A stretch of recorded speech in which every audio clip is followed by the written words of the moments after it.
No, it's all the way over there. Mrs. Cook reading a book.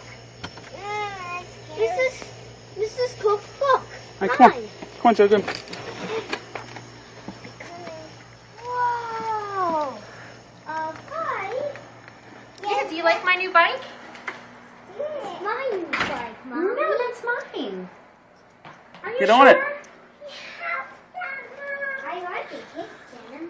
I knew you'd like a kickstand. Daddy said that was going to be the first thing you'd say. Oh. Perfect.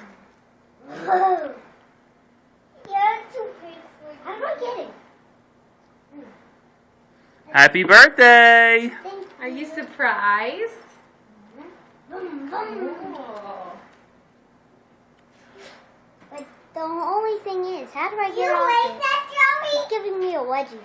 It's giving you a wedgie. A little. So how do I get off? Bring your right foot around the back. Oh yeah, I mean that. Around, no, that was the front, but okay.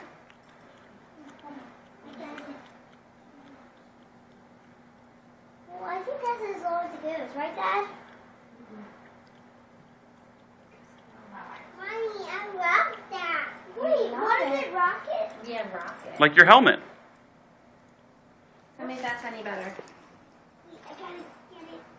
Usually you use your foot for the kickstand, just so you know, okay? Yeah, but. I know. In this case, it was a little different. Is that better? You could actually touch the ground with it. You want to take it outside real quick? Uh-huh. Yeah. Ride it? Can you ride it? Look at me. Yes, you can ride it. Daddy, where's... Whoa.